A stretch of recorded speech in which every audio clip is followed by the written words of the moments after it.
Hello, everybody, and welcome to another edition of Inside Guns with your host, me, the Yankee Marshal. Today, I want to talk about something that arose from yesterday's video. In that video, I said that Second Amendment sanctuary cities, counties, and even states really don't mean anything. When your legislature tries to pass these laws or local sheriffs say something, it doesn't mean a lot because state law overrides county law and federal law definitely supersedes state law.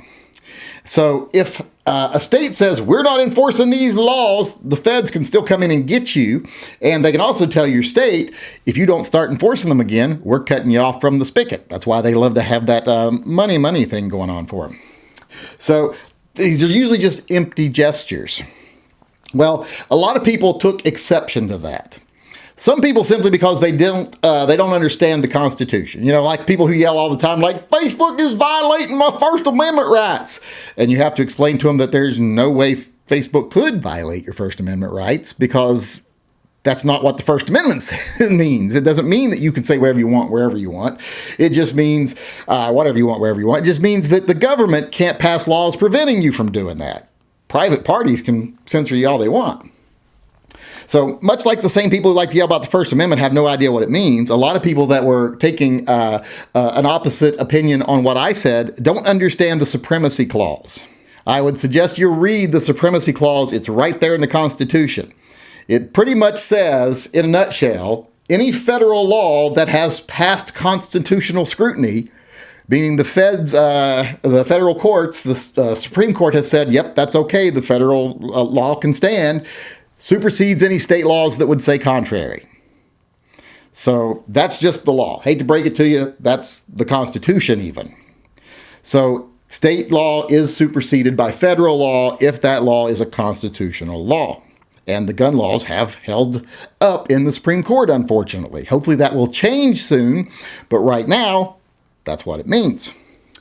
But that wasn't the part that I really took notice of. The thing that I thought was funny is I had several people say, well, you know what, though? The feds, there's no way they could enforce it without the state people helping. Unless the state authorities helped and the city police helped and the county sheriff's office helped, they wouldn't have the manpower to do anything, to which I about laughed my ass off. Because the federal government has probably the largest private standing army in the world, and I'm not counting the National Guard or the Coast Guard or the Army or the Navy or the Marines or any of those people. I'm talking all the little private militaries they have for like the ATF, the DEA, Bureau of Land Management, FBI, all these organizations and then more have their own little private armies for enforcement. And when you combine them together, they're quite a formidable army. There's no way any state would stand against them, especially since the president would probably commandeer your state National Guard, and their chain of command would lead right up to the president. So good luck with that. But that's just silly to me that you'd think that the federal government doesn't have the manpower to enforce these things, or that even like state and federal officials would stand against the government if they stepped in. They wouldn't. I've seen a lot of sheriffs talk tough on stuff, but when it comes right down to it, they enforce the law if they have to. If the state government comes in and says, hey, we're cutting your county budget, we're not going to be helping you back out, we're not going to kick back your road money or anything like that because your sheriff isn't doing his job, well, the sheriff would be removed from office. And they know that. Just like state officials, if they said, we're not enforcing your federal laws, and they'd be like, okay, well, then you're not getting your federal money back. That'd be okay for states like New York, California, possibly Texas.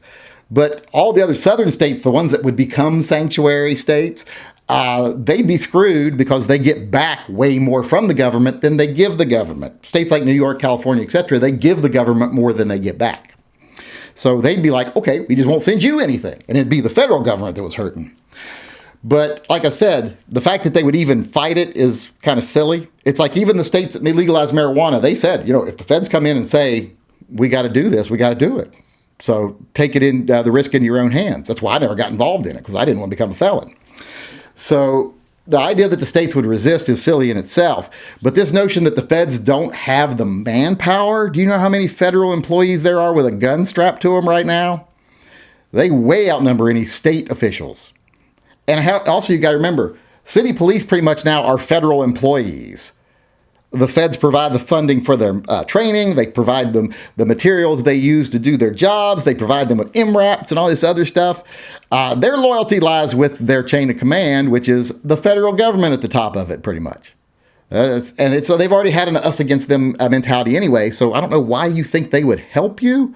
It's like the people who went to the Capitol riots. I guess they thought that the National Guard and the police would just step aside and go, as you will.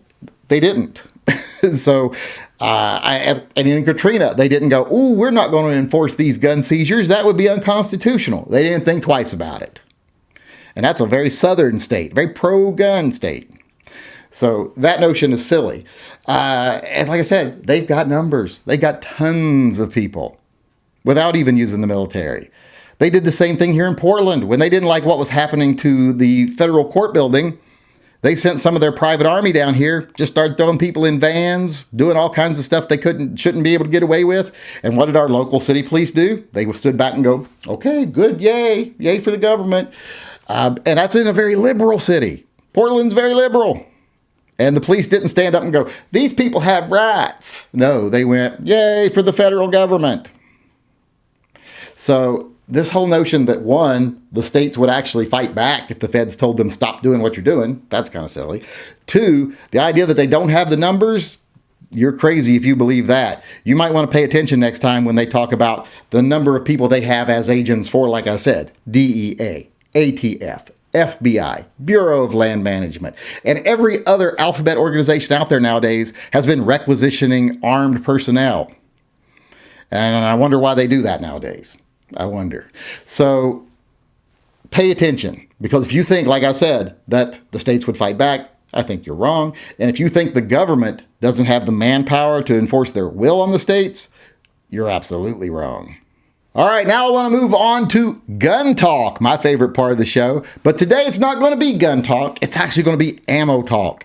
Because as I had hinted to in some other videos and in my live chats, there was going to be a big announcement today from Minuteman Ammo. Actually, it was yesterday by the time you see this video. But I'm filming it on the day it happened. That's why I couldn't say it early, because I film a day in advance because of my shitty internet. But in case you haven't seen it already, Sporting Systems, my local gun shop, has now purchased Minuteman Ammo, my local ammo manufacturer. And for me, this is awesome. Not because I have any deals with them. I don't have any deals with them. I don't get anything from them, or, don't have an endorsement. I don't get paid by them or anything. But it looks like now, since my gun shop will own production, I'm sure they're going to centralize sales into their own shop. They're not going to give ammo to another shop before they have ammo. They might, but I'm hoping they're smart enough to keep it for themselves. So when I go buy ammo, it's going to be there, hopefully, especially after what's going on now. So that's a good thing in my mind. But here's the best thing. And before I go any further, no ammo, Minuteman Ammo is not going to change. They're still going to produce the same high quality ammo at a low cost. That's all made from all new components. So you can train with what you shoot. Or train with what you carry. So that's all going to stay the same. In fact, the current owners, or previous owners, by the time you see this, they're staying on as product development, load development, and testing.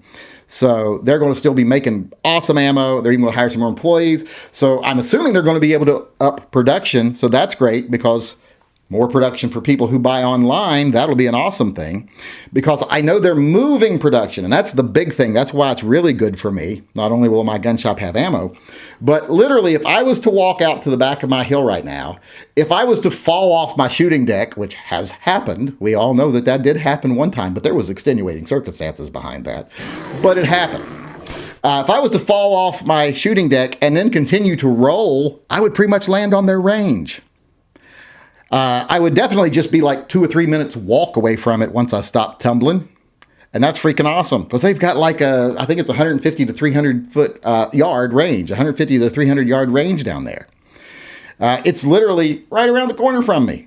I live up on top of the hill, and it's right down in the valley. You know how when you see out my back window, and I sometimes will post pictures of the view across the valley from one hillside to the other?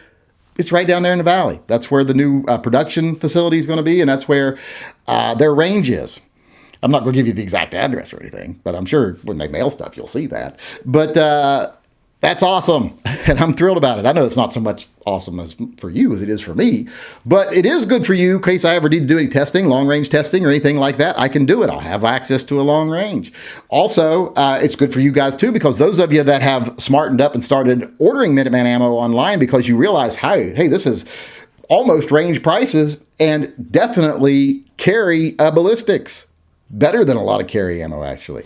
So those of you that smartened up and started buying it, there should be more available online. Your production should start coming back into rolling like along as soon as things are available, like primers and powder and casings. Because remember, they use all new components. This isn't reloads. It's just like a brand of ammo.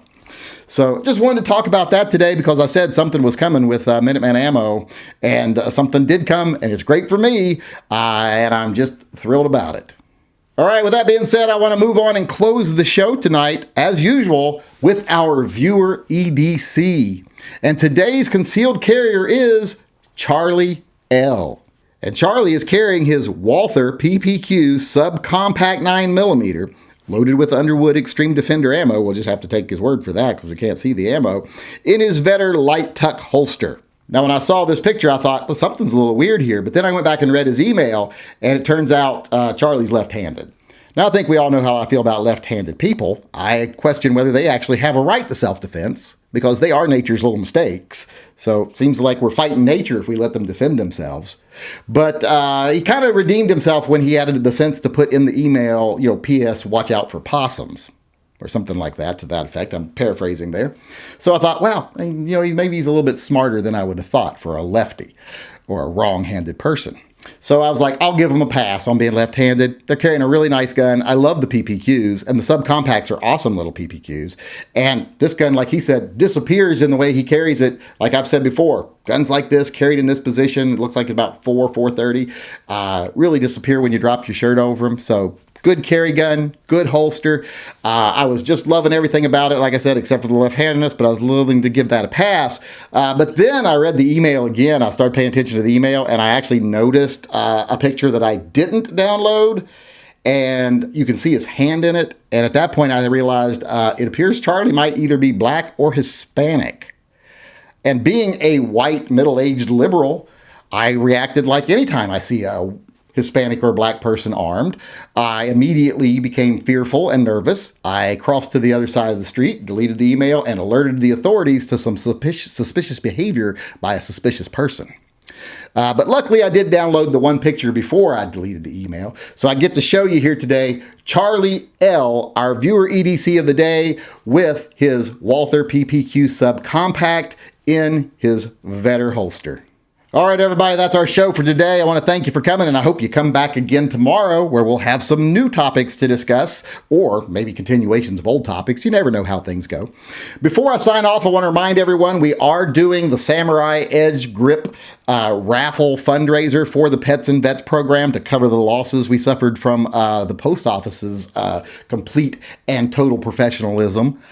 So if you're interested in Samurai Edge Berettas and you like Resident Evil and you might want a pair of the grips, which are hard to get and not exactly cheap, I'm giving away 3 pairs of them. Go over to tympistolproject.com. Check out the giveaway. If you decide to participate, the details are there. And while you're there, check out TYM Triple P. If you're someone who thinks they could benefit from TYM Triple P, please register. Go ahead. We need all the people to sign up as much as possible. Now you only need to sign up once a month, because instead of doing weekly drawings, we're doing one drawing once a month for 4 or 5 people, depending on how many weeks are during that month. So you only have to sign up once a month now instead of weekly. So go over and sign up for the month if you think, like I said, the program is for you. And if you just check it out and you like what we're doing with the money you provide to the channel, I'd like to remind everyone that this channel is 100% viewer funded. I don't take advertising. I don't take money from advertising companies or Second Amendment companies. And I don't take sponsorship. I don't promote products for money.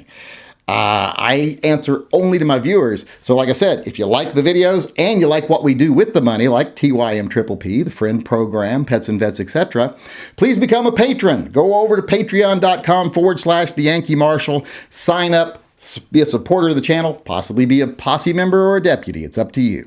And with that being said, I want to sign off today as usual by saying, as far as the state of the world today is concerned, it ain't bad, but it is what it is. But what it will be in the future, if we stick together as a community and we do the right things and we ignore the fearmongers and the profiteers that want to lead us down a wrong path, if we ignore them, I think what things will be in the future is better.